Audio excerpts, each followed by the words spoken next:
नमस्कार। स्वागत है आप लोग के अपने channel study with Rakesh sir पर।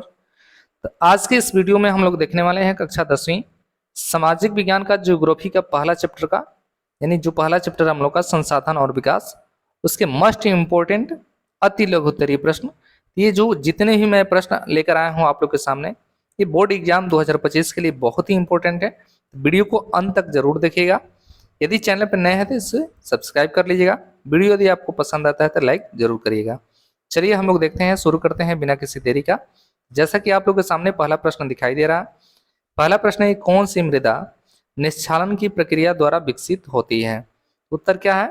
लेटराइट जो मृदा होती है, याद रखिए, लेटराइट मृदा का जो विकास होता है वह निश्चालन प्रक्रिया के कारण होता है। तो ये आपका राइट उत्तर हो जाएगा। आप लोग को मालूम है कि जो अति लघु उत्तरीय प्रश्न होते हैं उसका जो उत्तर है 1 से 2 लाइन में दिया जाता है, तो बहुत बड़ा उत्तर लिखने का प्रयास नहीं किया जाता है।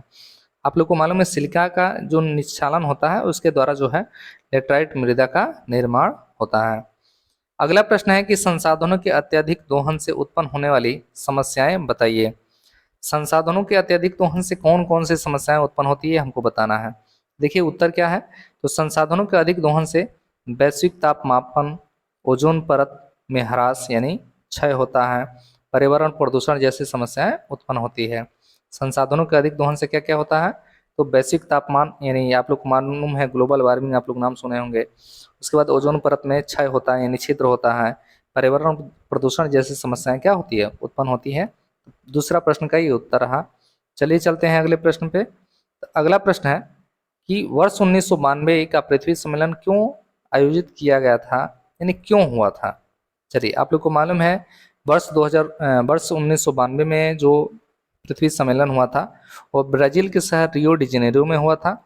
और ये क्यों हुआ था, तो विश्व स्तर पर उभरते हुए पर्यावरण संरक्षण एवं सामाजिक आर्थिक समस्याओं को का हल ढूंढने के लिए जो है यह सम्मेलन किया गया था। पर्यावरण का संरक्षण करने के लिए और सामाजिक एवं आर्थिक विकास की जो समस्याएं हैं, विकास में जो समस्याएं होती हैं उसका हल ढूंढने के लिए जो है पृथ्वी सम्मेलन सन 1992 ईस्वी में आयोजित किया गया था। कहाँ आयोजित किया गया था, आप लोग को मालूम है ब्राजील का शहर रियो में आयोजित किया गया था। आगे चलते हैं अगले प्रश्न पे। तो अगला प्रश्न है कि मानव निर्मित संसाधनों की परिभाषा दीजिए, इन संसाधनों के 2 उदाहरण दीजिए। तो आप लोग को मालूम है मानव निर्मित संसाधन यानी कृत्रिम संसाधन में जिसे कहते हैं हम लोग, मनुष्य द्वारा बनाए गए जो संसाधन होते हैं वो मानव निर्मित संसाधन है, जैसे सड़क, मशीन, रेल मार्ग, मोटर वाहन इत्यादि जो है ये सब मानव निर्मित संसाधन है। चलिए चलते हैं अगले प्रश्न पे। तो अगला प्रश्न है कि किसी राष्ट्र की भूमि उपयोग प्रतिरूप को प्रभावित करने वाले 2 कारक का नाम बताइए। यानी भूमि का जो उपयोग है उसका प्रतिरूप उसको प्रभावित करने वाले 2 कारक कौन कौन से हैं। तो पहला तो है भू आकृति, यानी वहाँ की भौगोलिक बनावट कैसी है, और दूसरा है जनसंख्या घनत्व। याद रखिए ये जो है भूमि उपयोग प्रतिरूप को प्रभावित करने वाले कारक हैं। पहला क्या, भू आकृति, और दूसरा है आपका जनसंख्या घनत्व। अगले प्रश्न पे चलते हैं। अगला प्रश्न है कि बंजर भूमि से आप क्या समझते हैं। तो याद रखिए ऐसी भूमि जिसका उपयोग नहीं किया जा सकता है वह बंजर भूमि की श्रेणी में आती है। जैसे पहाड़ी, सूखी और मरुस्थलीय भूमि जो है उसे हम बंजर भूमि कहते हैं, जिसका हम एग्रीकल्चर के लिए जो है यूज नहीं करते हैं उसे बंजर भूमि कहा जाता है।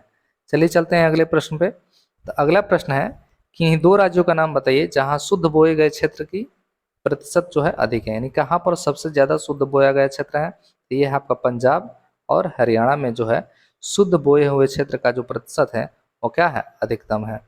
यदि आप वीडियो यहाँ तक देखते हुए आ गए हैं तो प्लीज़ आपसे रिक्वेस्ट है वीडियो को लाइक करिएगा, कमेंट करके आप ज़रूर बताएं आपको वीडियो ये कैसा लगा, क्योंकि वीडियो को लाइक करते हैं तो थोड़ा हमें भी प्रोत्साहन मिलता है कि अच्छा से अच्छा जो कंटेंट है वो बनाया जाए। तो चैनल को सब्सक्राइब कर लीजिएगा, इसे शेयर जरूर करिएगा। चलिए चलते हैं। अगला प्रश्न है कि किन्हीं 2 राज्यों का नाम बताइए जिनमें शुद्ध बोए गए क्षेत्र का प्रतिशत अधिक है। आप लोग को मालूम है शुद्ध बोए गए क्षेत्र का जो प्रतिशत है न्यूनतम है। अधिक तो हम लोग पढ़ लिए पंजाब और हरियाणा, अब न्यूनतम कहाँ है, ये है मिजोरम और अरुणाचल प्रदेश में जो है ये शुद्ध बोया गया क्षेत्र जो है ये न्यूनतम है। अगले प्रश्न पे चलते हैं। अगला प्रश्न है कि शुद्ध यानी निर्मल जिसे बोला जाता है बोया क्षेत्र क्या है। भारत में शुद्ध बोया गया क्षेत्र कितना है। याद रखिए वर्ष में एक बार बोया गया क्षेत्र शुद्ध बोया गया क्षेत्र कहलाता है। याद रखिए एक वर्ष में एक फसल का जो बुआई होता है जहाँ पर, तो उसी क्षेत्र को हम लोग बोलते हैं शुद्ध बोया गया क्षेत्र। और 2014-15 में भारत का शुद्ध बोया गया जो क्षेत्र है वो कितना था, पूरी भूमि का 45.5% क्षेत्र जो था वह शुद्ध बोया गया क्षेत्र था। उसके बाद भारत में निम्नीकृत भूमि की मात्रा क्या है, यानी कितनी है। भारत में निम्नीकृत भूमि की मात्रा है 13.13 करोड़ हेक्टेयर भूमि जो है भारत की जो है निम्नीकृत है। तो वीडियो आप लोगों को कैसा लगा कमेंट करके जरूर बताइएगा। इसका नेक्स्ट पार्ट जो है, इसके बाद हम लोग पूरा चैप्टर वाइज चैप्टर जो है ऐसे ही हम अति लघु उत्तरीय, उसके बाद लघु उत्तरीय, उसके बाद दीर्घ उत्तरीय, इसका बहुविकल्पी प्रश्न मैंने हल करवा दिया है, उसको जाकर आप चैनल के प्लेलिस्ट में देख सकते हैं। तो वीडियो आपको कैसा लगा कमेंट करके जरूर बताइए, लाइक जरूर करिएगा, शेयर जरूर करिएगा।